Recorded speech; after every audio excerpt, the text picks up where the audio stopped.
nouveau gouvernement ivoirien. Ces ministres pleurards qui font honte. Chers auditeurs, ce mardi 19 avril 2022, à 5h GMT du matin, votre investigateur chevronné Chris Yapi vous dévoilait la nomination de Koné Tiemoko-Mélié en tant que vice-président de la République et la reconduction à contre-cœur de Patrick Achi en tant que Premier ministre. L'une des innovations majeures de la Constitution du 8 novembre 2016 a été l'institution du poste de vice-président de la République en son article 55, alinéa 2, qui stipule que le président de la République choisit un vice-président de la République en accord avec le Parlement. Je voudrais donc porter à votre connaissance mon choix pour occuper le poste de vice-président resté vacant depuis juillet 2020. Il s'agit d'une personnalité qui a fait la preuve de ses qualités personnelles et professionnelles à toutes les hautes fonctions qu'elle a occupées dans l'administration publique, dans le gouvernement ivoirien et à l'extérieur de la Côte d'Ivoire. C'est une personnalité ayant une grande expérience gouvernementale pour avoir occupé les fonctions de directeur de cabinet du Premier ministre de 2007 à 2010 avec rang de ministre, le ministre de la Construction, de l'Urbanisme et de l'Habitat, et enfin celle de conseiller spécial du président de la République chargé des affaires économiques et monétaires en 2010-2011.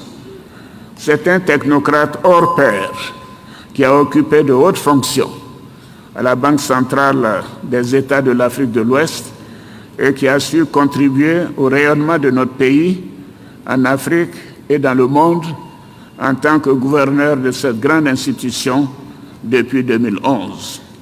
Il a exercé cette haute fonction régionale avec compétence, rigueur et dévouement. C'est un brillant économiste, un homme compétent et travailleur qui a aidé à la réforme du franc CFA, ce qui fut une opération délicate. Enfin, c'est un homme de consensus et de probité qui a toute ma confiance. Conformément à l'article 78 de la Constitution, le Conseil constitutionnel vient de confirmer ce matin même ces conditions d'éligibilité pour être nommé à ce poste. C'est ce qui explique l'absence du président du Conseil constitutionnel à la session de ce jour. Monsieur le Président du Sénat, Monsieur le Président de l'Assemblée nationale par intérim, honorables députés, vénérables sénateurs, mes chers compatriotes, je pense que vous l'avez bien deviné. J'ai donc porté mon choix sur M. Tiemoko-Mélié Koné. Tiemoko.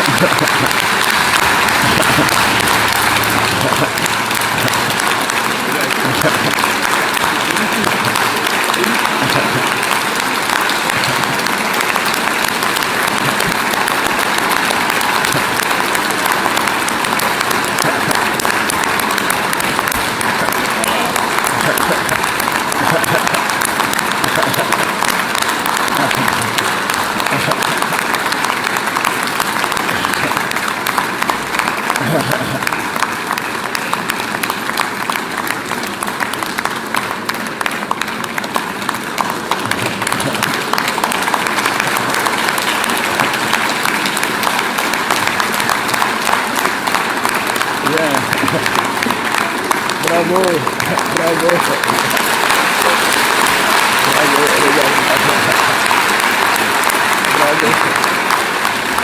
Bon, ben, il n'est pas encore vice-président, hein. Il doit prêter serment.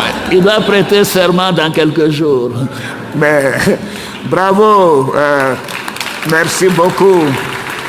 Non, je voudrais donc vous remercier d'endosser le choix donc, de Tiemoko-Mélié Koné pour être le prochain vice-président de la République de Côte d'Ivoire.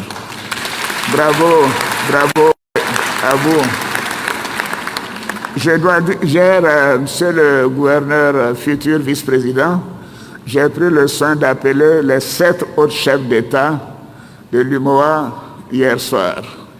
Alors, à les entendre, je crois qu'ils avaient beaucoup de difficultés à vous laisser partir, hein, tellement ils sont contents de votre bilan. Et comme vous le savez, le gouverneur Kodé a eu son mandat renouvelé jusqu'en 2016. Donc, je vous remercie d'accepter d'écourter votre mandat pour venir servir votre patrie. Merci, merci beaucoup. Alors, le volume est bon? Malgré tout le secret qui entourait ces nominations, mes informations ne sont-elles pas exactes? C'est Poto qui peut cogner Chris Yapi. Sinon, Chris Yapi ne tape pas Poto. Monsieur le vice-président, soyez le bienvenu dans le panier à crabe de la Ouattari. Un petit conseil, faites attention à là où vous mangez et buvez. Lavez bien vos mains, car ici, on ne fait pas de cadeaux.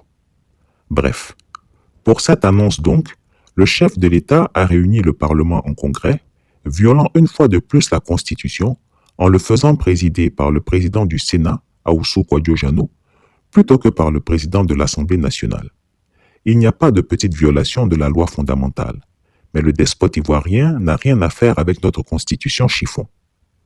Blasés, les populations de Yamoussoukro se sont faiblement mobilisées et comme à leur habitude, les organisateurs ont acheminé des bus dans les campements pour un ramassage massif d'individus à déverser le long des routes pour acclamer l'empereur Ouattara.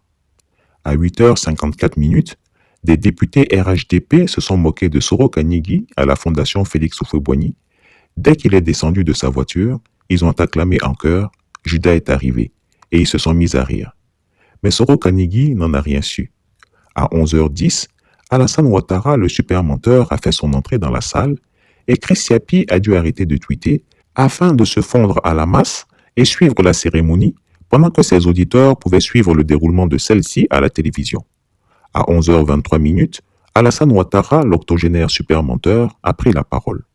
C'est pour tenir compte de la conjoncture économique mondiale et la nécessaire réduction des dépenses de l'État que le gouvernement qui sera mis en place cette semaine sera resserré. Monsieur le Premier ministre, vous avez eu mes instructions à cet effet.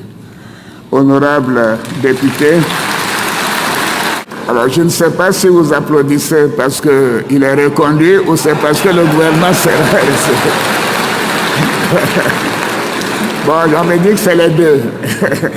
Franchement, les Ivoiriens font honte. Je suis moi-même catastrophé de voir comment des pères de famille aiment amoureusement, excusez-moi le pléonasme, le poste de ministre. Depuis la dissolution du gouvernement, ils sont là à geindre toute honte bue et prêts à tout pour demeurer ministres. Ces hommes et ces femmes qu'on nous a pourtant présentés comme les meilleurs d'entre nous, les cadres aux cerveaux exceptionnels les plus méritants, pardi. Les voilà en train de pleurer et de déverser des rivières de larmes juste parce qu'ils se savent perdus. C'est à croire qu'être ministre n'est plus une fonction, mais un métier. Ils veulent être ministres à vie. Tel père, tel fils. Président à vie, ministre à vie. Voir des individus qu'on nous a présentés comme étant des savants venus de Jupiter, être des pleurards ne sachant plus rien faire ni de leur cerveau, pourtant vanté, ni de leurs mains, est simplement sidérant. Le comble, c'est qu'ils pleurent bruyamment, comme s'il n'y avait pas de vie après le ministère. Le trémolo dans la voix, ils s'interrogent. Qu'est-ce que nous allons devenir? Il y a quelques jours encore, ils étaient arrogants, méprisants et sans pitié avec les faibles. Certains, qui dédaignaient saluer le personnel, sont devenus débonnaires et affables. Certains ministres vont jusqu'à demander à leur chef de village ou de tribu d'intervenir pour leur maintien. D'autres deviennent pieux à faire pâlir de jalousie les pasteurs et les prêtres eux-mêmes. D'autres encore procèdent à des holocaustes d'animaux. Tout ça pour rester ministre. Quelle indignité! Et c'est justement ce genre de comportement qui crée le tyran et fait le lit aux dictatures. Pauvre peuple de Côte d'Ivoire. Chris Yapi ne ment pas. Retrouvez Chris Yapi sur son nouveau compte Twitter, ses 2 chaînes YouTube, sa chaîne Dailymotion, Instagram et Mediapart.